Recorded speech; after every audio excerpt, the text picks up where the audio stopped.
नमस्कार, मैं रिंकी वाजपेयी और आप देख रहे हैं नेशन न्यूज 24। चलिए शुरुआत करते हैं आज की बड़ी खबरों से। माधोगढ़ जालौन बीपी जनता दल के राष्ट्रीय अध्यक्ष एवं पूर्व मंत्री ब्रजेंद्र प्रताप सिंह राजावत ने माधोगढ़ में आयोजित एक प्रेस वार्ता के दौरान अयोध्या स्थित श्री राम मंदिर से जुड़े चढ़ावे, मंदिर के प्रबंधन, सामाजिक भागीदारी और चुनाव व्यवस्था सहित कई मुद्दों पर अपनी पार्टी का पक्ष रखा। उन्होंने कहा कि देश भर के श्रद्धालुओं ने श्री राम मंदिर निर्माण के लिए बड़ी संख्या में आर्थिक सहयोग दिया था। उनका दावा था कि चंदे की राशि के हिसाब किताब को लेकर सवाल उठ रहे हैं और इसकी पारदर्शी जांच होनी चाहिए। ब्रजेंद्र प्रताप सिंह ने आरोप लगाया है कि मंदिर के प्रबंधन में पारदर्शिता सुनिश्चित करने की आवश्यकता है। उन्होंने यह भी कहा कि उनकी पार्टी इस मुद्दे को जनता के बीच उठाएगी। उन्होंने चुनाव प्रक्रिया पर सवाल उठाते हुए मतदाता सूची और ईवीएम व्यवस्था में सुधार की आवश्यकता बताई। इस अवसर पर प्रदेशाध्यक्ष उदय प्रताप सिंह भदौरिया, शैलू रामकुमार बाबूजी, मानवेंद्र सिंह तोमर, अंकुश श्रीवास्तव, मोहित दक्ष प्रजापति सहित अन्य कार्यकर्ता मौजूद है। मोहन भागवत मोदी के कुछ अपशब्द बोले गए, इस विषय हमने कोई अपशब्द नहीं कहा। हमने तो ये कहा कि समाज हमारा इनके पीछे लगा है और हमारा समाज पीछे लगा है। समाज को जागरूक होना चाहिए, हमारा समाज पीछे लगा है। और हमने उदाहरण भी दिया कि जिन समाज के नेता खड़े हुए वो समाज आगे बढ़े, जिन समाजों के नेता खड़े नहीं हैं आज वो समाज पीछे हुए। हमें उनसे सीख लेना चाहिए। और हम तो कहते सभी समाज, केवल एक समाज नहीं, सभी समाजों को अपनी अपनी हिस्सेदारी के लिए लड़ना चाहिए। और पूर्वज हमारे वोट दे गए और हम अब अपने आने वाली पीढ़ी को नोट के बंटवारा के लिए तैयार करें। लेकर आपकी पार्टी ने क्या तैयारियां की? हमारी पार्टी तैयारी कर रही है। हमारी पार्टी चुनाव लड़ेगी जहाँ जहाँ प्रत्याशी होंगे। और जो हमारे मुद्दे हैं, अभी चुरखी में हमने अपने मुद्दे रखे, आपके सामने मुद्दे रखे। और जो जो हमारे मुद्दों से जहाँ जहाँ नौजवान, जहाँ जहाँ समाज के शुभचिंतक, जहाँ जहाँ समाज के कार्यकर्ता आर्थिक समानता की बात करते हो, सामाजिक समानता की बात करते हो, नौजवान युवा निकल के आए और चुनाव लड़े, हम उसके लिए तैयार हैं। जीतने हारने की कोई चिंता नहीं करें, लेकिन हमारा मुद्दा हो सामाजिक समानता, आर्थिक समानता। आर्थिक समानता ही सभी समानताओं की जननी है। आर्थिक समानता ही सभी समानताओं को जन्म देती है। इसलिए लेकिन आज आर्थिक समानता केवल 4-5 लोगों में रह गई है। अंबानी में, अडानी में, एक वो पौने दिमाग का लाला हरामदेव है, वो है, और 4-6-10 लोग हैं, इनमें रह गई है। पूरा हिंदुस्तान का धन वहाँ जा रहा है। हमारा कहना ये है कि सन 50 में जब हमें आज़ादी मिली तो हमारे जो पूर्वज हमें वोट का अधिकार दे गए, आज हम वोट के अधिकार पर खड़े हैं, एक पग आगे नहीं चले हैं। अब हम सबको वोट के बाद नोट का बंटवारा चाहिए। नोट के पर भी हमारी हिस्सेदारी होनी चाहिए। एक एक वोट से सरकार बनती है, तो सरकार से चलने वाला एक एक नोट गरीब, कमजोर, नौजवान, बेरोजगार के हिस्से में बटना चाहिए। अंबानी और अडानी और जो बीजेपी के शागिर्द नेता हैं, चमचागिरी है, जो सब मोहन भागवत का एक जो गिरोह है, समलैंगिकों का एक जो गिरोह है, इन सबसे गिरोह से अलग होनी चाहिए। हमारी ये लड़ाई है। जुगनू महापंचायत में एक आपका वीडियो वायरल हुआ था जिसमें कुछ ईवीएम हो, वोटर लिस्ट बनने से लेकर वोट खुलने तक, अनाउंसमेंट तक बेईमानी के अलावा कुछ नहीं है। केवल अब ईवीएम में तो भ्रष्टाचार था ही, अब तो वोटर लिस्ट में भ्रष्टाचार है, वोट गिरने में भ्रष्टाचार है। इतनी पुलिस मिलिट्री लगा दी जाती है उन क्षेत्रों में कि जो विरोधी वोटर होते हैं वो वोट डालने नहीं आ पाते। हम तो ये मांग करते हैं कि आधार कार्ड में उन्होंने लिखा कि मेरी पहचान मेरा आधार, यही तो लिखा। तो हम तो कहते हैं कि जिस गांव से जिसका आधार बना है, वोटर लिस्ट की कोई अब आवश्यकता नहीं है। अब तो आधार दिखाओ, जहां का है वहां अपना वोट डालिए, का कदम।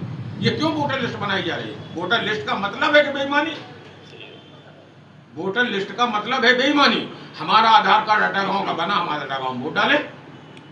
आज पश्चिम बंगाल में लाखों वोट काट दिया गया और सुप्रीम कोर्ट ये कह रहा कि अब की बार वोट नहीं डाल पाए तो अगली बार डाल लेंगे।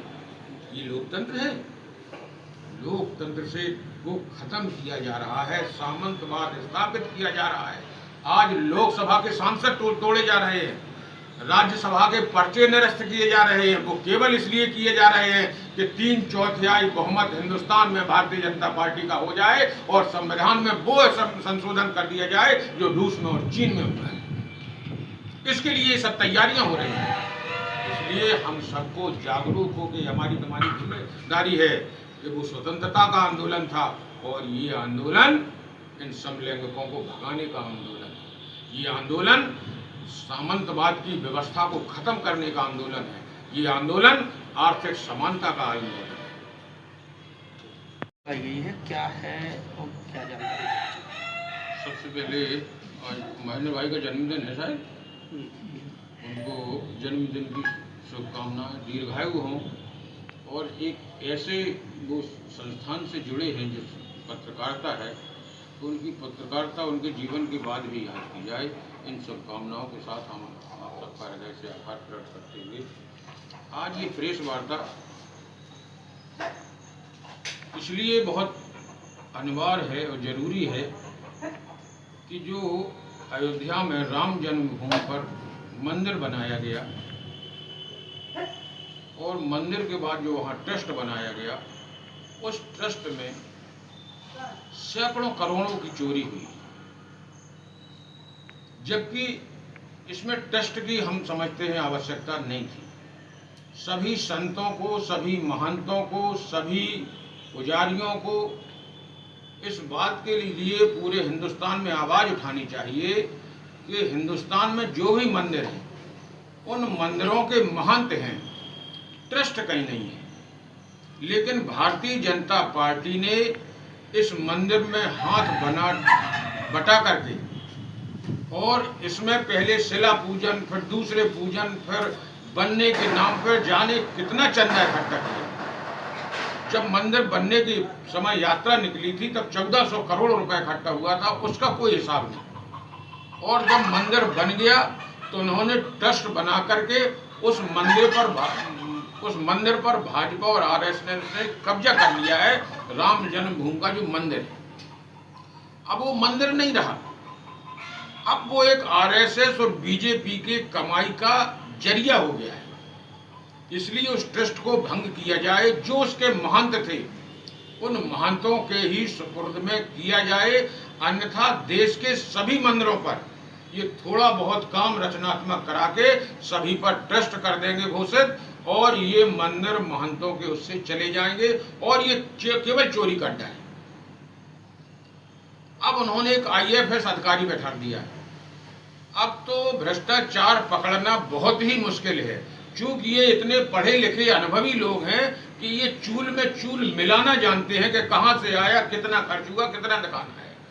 अब बिल्कुल विधिवत सीईओ सीट वहां की बनाएगा, अब कभी वहां चोरी नहीं पकड़ी जाएगी, लेकिन पहले से ज्यादा अब वहां चोरी हुई। दूसरी चीज, अखिलेश यादव जब मुख्यमंत्री थे, जब उन्होंने मुख्यमंत्री आवास खाली किया तो गंगा जल से भरवाया गया, और ये चंपत राय जो वहां ट्रस्ट का सर्वा था, वो वहां लड़कों के साथ अपने कमरों में नंगे लेटता रहा। इसलिए हम अपील करते हैं सभी साधु संत महात्माओं से और सभी हिंदुस्तान के मंदिर मठों के पुजारियों से, इस भारतीय जनता पार्टी के खिलाफ, आरएसएस के खिलाफ बिगुल फूंकिए और जो उस मंदिर के महंत थे उनके सुपुर्द ही वो मंदिर किया जाए। क्या आपकी बार 27 के चुनाव में मंदिर को लेकर कोई रणनीति बनाएगी भाजपा पार्टी, या दोबारा से भाजपा पार्टी अपना वो तो मंदिर और मस्जिद अगर नहीं बनाएगी, हिंदू और मुसलमान नहीं करेगी, तो भाजपा की तो 2 सीटें भी नहीं आएंगी। वो तो बनाएगी, वो तो इसका किया ही खाते हैं। आप देखिए, जब से राम मंदिर की लड़ाई शुरू हुई तब से ही बीजेपी बढ़ी है, अन्यथा बीजेपी की 2 सीटें थी सन 84 में। 89 में राजा साहब बीपी सिंह ने इनका समर्थन दिया, उन्होंने इन्हें सीटें दी, उसमें कोई जीत गए, राम आंदोलन किया और उसमें ही बन पे। मंत्री जी, ये चंदा चोरी जो है हुई है राम मंदिर में, तो ये आगामी विधानसभा चुनाव में मुद्दा हो सकता है विपक्ष का? होना चाहिए, विपक्ष का नहीं है, तो विपक्ष का ये मुद्दा नहीं है। ये जिस आदमी ने राम जन्मभूमि में दर्शन करने गया है, जिसने चंदा दिया है, जिसने जिसने आर्थिक सहयोग के अलावा शारीरिक सहयोग किया है, जिन्होंने क्षेत्र में गांव में बैठ के वकालत की है, उन सबको इस बात का मुद्दा बनाना चाहिए कि हमारा रुपया कहाँ चला गया। सिंधी समाज ने 62 ईंटें चांदी की थी, उनका पता नहीं है। लोगों ने 1-1 किलो 2-2 किलो सोना दान दिया, उनका पता नहीं है। एक आदमी ने तो अपनी पूरी जमीन बेच के 1 करोड़ रुपया दिया, उसका पता नहीं है। तो क्यों नहीं होना चाहिए? ये आम आदमी का मुद्दा होना चाहिए।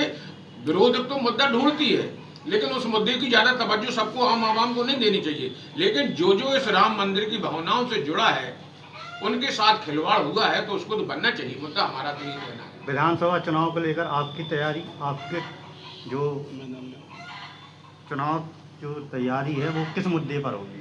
हमारी होगी सामाजिक समानता के मुद्दे पर, आर्थिक समानता के मुद्दे पर। अभी अखिलेश जी ने एक दिन कहा था कि बंगाल में अभी विरोध हार गया है, अगर उत्तर प्रदेश में हार गया तो फिर चुनाव नहीं होंगे।